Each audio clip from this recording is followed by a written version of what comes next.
What's going on, everybody? It's your boy Payne. Welcome back to another Street Fighter Duel video. Alright guys, we're going to be talking about another versus matchup here, and I'm going to talk about two of the best tanks in the game.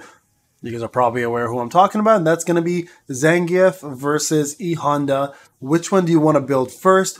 Where do they shine? And are they both necessary? Now, first off, I want to mention this.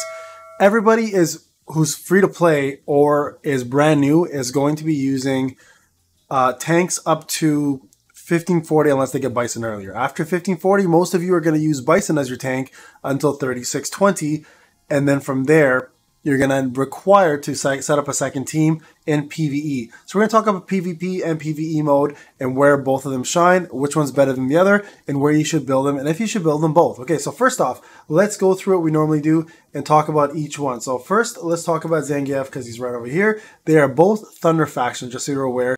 They are both going to be set up as power units and as tanks and are wrestling style. So in terms of their faction and everything, they're all the same across the board. They start to differ a lot in terms of their utility though, okay? Even though both play tanks, they both have specific tanking jobs and they do it extremely well. So let's talk about both and you can decide what's a better fit for you, okay? So first off, the garage. Let's go into that. Now, Zangief has one of the most unique garages in the game because he does one specific thing that nobody else does, and I'll show you guys shortly what that is. So with his 3 out of 3, while Super Armor is active, the fighter unleashes Banishing Flat, which is his C2. Okay, so essentially it's that giant hand slap that he does when he turns around. For every 16 hits they take, this is considered a trigger skill. So when he does Banishing Flat, with 6 of 6 though, he also starts to nullify the target's passive for 8 seconds, which is humongous, guys. So anything that's considered a passive here, for example, Bison Infernal King to revive, every time he gets hit 16 times, or he does a C2 or in tandem, he can do both, Banishing Flat right here, he instantly removes people's passives for 8 seconds. So that also includes E Honda's Desperation. If he removes that, they can't revive. Their immunity is pretty much gone. So that makes Zangief an extremely powerful tank.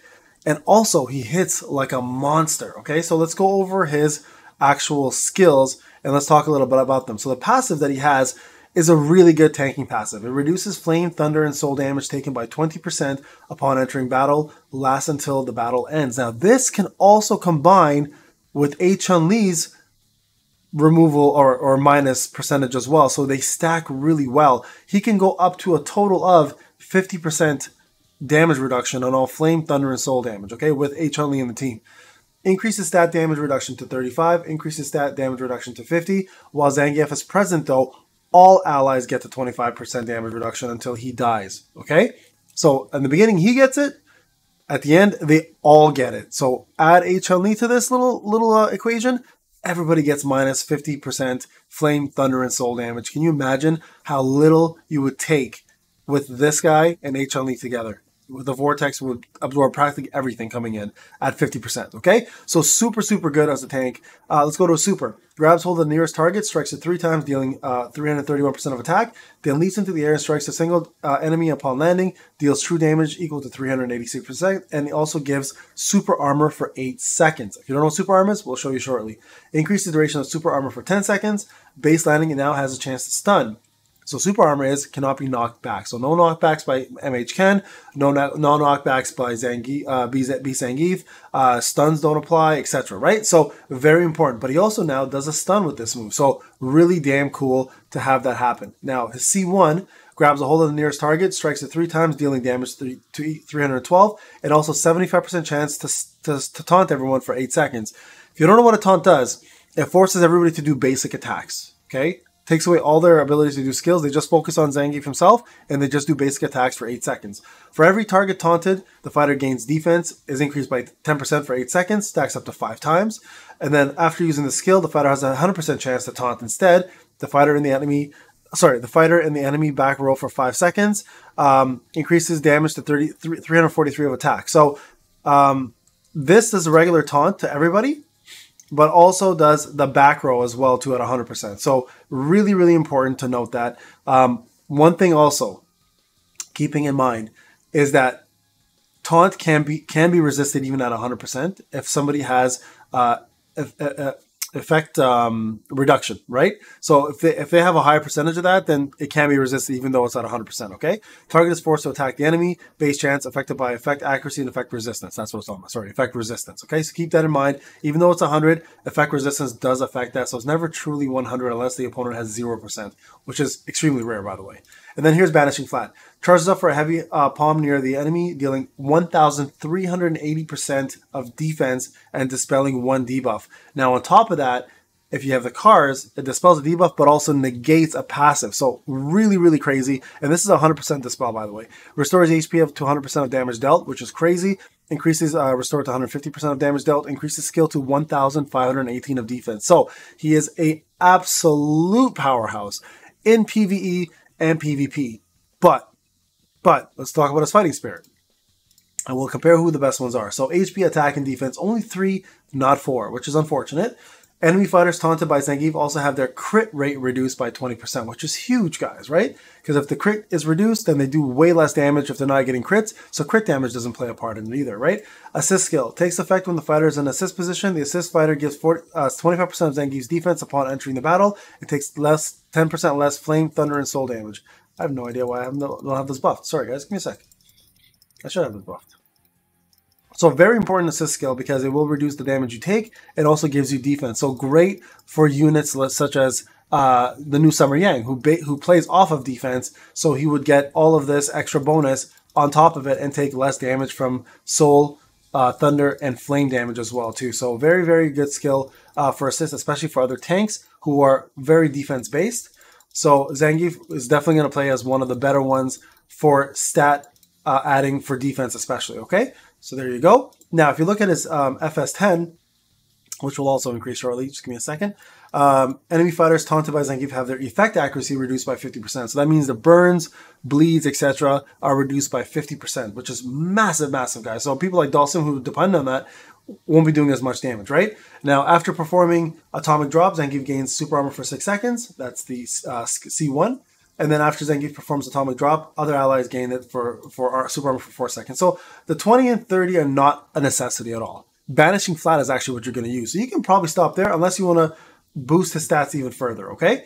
So there's Zangief. So where does he shine? He definitely shines in PvE because you have control over Banishing Flat and you can remove passives from Bison, E Honda, etc. to make the content easier. He also is really good because there's a lot of units out there that do flame damage, such as Dawson. There's a little double Dawson, double Major Cody's, etc. So his ability to reduce elemental damage make him an amazing, amazing tank. But is E Honda a better tank? So let's go to E Honda next, right? We kind of got to see everything that he's all about. Now E Honda, on the other hand, has a different set of skills, but plays the same role. Okay, now I gotta get E Hondas up here as well too. So let me just do this real quick, guys. Sorry. Let me get this up. Before we get into diving into this guy as well, let's just get these two guys up because they are an essential part of your team. And we're going to talk about that, okay? Very shortly. I need 2 more. I'll get that afterwards. So it's not a big deal. Okay, start with the garage. So, upon entering a battle, Bullet Wall is created, blocking up to 5 range attack, lasts 12 seconds. And then 6 of 6 is when Desperation triggers. It creates a Bullet Wall as well, blocking up to 5 range attacks. I want to get this. I got to get this out of the way. Have to have these 6 cars. Now, what Bullet Wall does, guys, is it's like, you'll see like a little shield above his head as a buff. And Bullet Wall essentially absorbs, okay, absorbs literally 5 range attacks. They could be supers, so like Yoga Catastrophe or Yoga Flame. They could be Sonic Booms from Combat Guile. They can be Kokokins from Chun-Li. If they are ranged skills or poisons lightning special, he will literally absorb it and nobody will get hit by it. So super crazy, but the only limitation, of course, is the fact that it is only on ranged attacks. Not everybody uses ranged units. You don't always fight ranged units, but nonetheless, it is an OP thing if you do. So let's go through his skills. Now, his passive, E Honda gains Desperation when his HP is less than 20%. Intervals are every 30 seconds. That seems long, but watch what happens here. The intervals go to 20 seconds, then the damage resist provided by Desperation is up to 50% instead of I believe it's 30 normally. Yeah, there's 30. And then Desperation is triggered when your Honda's HP is less than 30%, and it's every 16 seconds, which is way crazier than 30 seconds. And it can keep reprocking after every 16 seconds, making him almost invincible if you haven't set up with the right damage reduction and healer. E Honda is a force to be reckoned with. Okay, let's talk about his specials. Now, this is what makes him, in my opinion, the best tank in the game versus someone like Zangief, but we're going to still do a comparison, okay? Grabs hold of the nearest target, deals damage up to 546% in a single row, also gains damage sharing for 10 seconds. Damage sharing boosts the entire damage resistance of the team by 30% and extends damage sharing to 16 seconds. Okay, so this is the icon you're going to see. What does damage sharing do? So essentially 30% of the damage received by anybody is shared to E Honda. So he takes it in. So for example, when he hits Desperation and everybody gets hit by Yoga Flame, 30% of that damage goes directly to him. He's damage immune, so he'll take no damage at all, and everybody else get 30% reduction. That's massive, guys. And that's not just elements, that's all attacks. So it could be physical attacks like Seismic Hammer from Viper or Sonic Boom from Guile, right? So all of that gets taken into consideration. Whereas Zangief does elemental, he does everything. So very important to note that. Now Zangief's is a passive though, and his is an actual special. So keep that in mind. You actually do have to use his special, which will make you reduce your damage output, but you obviously your defense and your absorption of damage is increased. All right, go to a C1. Headbutts the nearest enemy twice, dealing equal to 297%, and inflicts stun for 3 seconds to both E Honda and the opponent. Each strike has a 50% base chance to stun for 3 seconds. Now, this is actually an interrupt. So if you time this correctly, you have yourself an interrupter now. Again, on top of Zang, you can use E Honda, you can use Gen, you can use Blanca. Okay, so those are some of the best interrupters. You can use Silence with Poison as well as an interrupt, and you can use Dante's Freeze. Okay, so these are all people who can interrupt. E Honda is one of those. And now, while the target is successfully stunned, the target's defense is reduced by 40% until the stun expires. So that's 3 seconds of minus 40 defense. It's quite a bit. Okay, and then chance of self-inflicted stun is reduced by 50%. He actually does get stunned when he does this with level 3. You have 50% chance not to get stunned yourself. Okay, so this is an actual built-in interrupt. So unlike banishing flat with Zangief to debuff, or if you have 6 of 6 cards to remove a passive, which is insane, this actually does interrupt combos and can stop them completely. So up to you which is more important. In PvE, I find this to be more important. In PvP, I find Zangief's banishing flat to be more important. So depends where you're at, okay? Strike the nearest enemy with 5 consecutive hits, dealing damage equal to 586 of attack. Also triggers the bullet wall move that we're talking about. Lasts 8 seconds rather than 12 to 16 as the other one that we saw. Duration of bullet wall is extended to 12. Bullet wall is capable of blocking 8 ranged attacks, guys. 8. That's a ton. Okay, and we're talking about all ranged. Ranged, don't get it twisted. Seismic Hammer from Viper is not ranged. That's melee. Guile Sonic Boom, on the other hand, is ranged. Poison's special is ranged. Who else? Sonic, Yoga Catastrophe and Yoga Flame are ranged. So those are just some examples of ranged attacks. Okay, so you got to understand which ones are ranged and which ones are not. Now, his Fighting Spirit is a little bit different. Okay, so Desperation when it pops restores 2% of max HP every second while Desperation is active. His assist though is one of the best in the game. Period for tanks. For anybody, really. Takes effect when the fighter is in assist position. After the battle begins, 8% of damage dealt to ally fighters is transferred to Honda. Ignore that transfer to Honda. Essentially, it's just an 8% damage reduction completely. That's all it is. Okay, some people ask, well, if it hits Honda and he dies, no, there's no death for an assist unit. He literally just absorbs 8%. That's all it is. It's just worded weirdly, right? Restores 3% of max HP every second while Desperation is active. Duration of Desperation extended by 3 seconds. You can get up to here. You don't have to push for 30. Okay? The good thing with Zangief is you can stop at 10. But with E Honda, you have to go to 20. So it's a little more costly. When Desperation triggers, E Honda is in damage sharing status. If he is in damage sharing status, and other teammates will receive the same HP recovery effect, not that big of a deal. Quite honestly, because with E Honda, you actually need to have a healer to keep his Desperation to keep popping after the 16 seconds is up. So it's not that big of a deal. Okay, so you definitely want to have this in place. Now, who's the better unit? Okay, so here's what I'm going to give you my opinion on.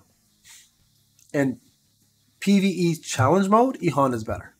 And the reason why is damage sharing is too important. Desperation Pop can keep him infinitely alive with the right healer and support. Damage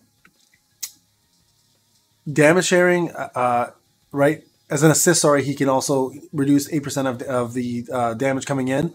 So, and he can also interrupt and stun. So, for those reasons, he's a lot easier to use. He's a lot more user-friendly for beginners. So, E Honda is a must-have for challenge mode. Going to Zangief, he's also a must-have. So you've got to build both because eventually you're going to need 3, 4, 5 teams, right? Zangief's a little harder to use because his 6 of 6 passive takes a lot longer to get, right? Because you got to get his vehicles to remove the passive skill with Banishing Flat. Banishing Flat does remove buffs, but it's only one buff at a time. Keep that in mind, so it does take a while to take into effect. Zangief does work better in elemental towers, though, because most elemental factional towers use elemental damage, and he's a better defender for that reason. Plus, he gives super armor, and he does incredible has incredible defense. So he can last longer in situations like that. Now, for PvP, it's hard to say. They're both really, really, really good. Some will say Zangief's better. Some will say E Honda's better. I think they're both fairly even ground on both of those fronts, and I still think they're both going to be essential for your team. So, who do you build first? My opinion, build E Honda first, then build Zangief second. Zangief requires a lot more investment. E Honda does require more FS investment, but way less in the cars. Zangief requires 6 of 6 cars to be like the complete powerhouse that he is, and a lot less on the FS, right? So it's a give and take situation, but both are absolutely mandatory, guys. So definitely build both tanks because you're eventually going to need them. Because if you see my setup right now in PvE, right, I have them both tanking. Right, I have Abel there. We'll talk about Abel in another video. There's Zangief there as main tank, and there's E Honda here as main tank. Absolutely required, both of them. So get that going, put them together, and give them a good support and watch them conquer and stay alive for such a very long time. All right, guys, it's Payne. I hope you enjoyed the video. We'll talk to you in the next one.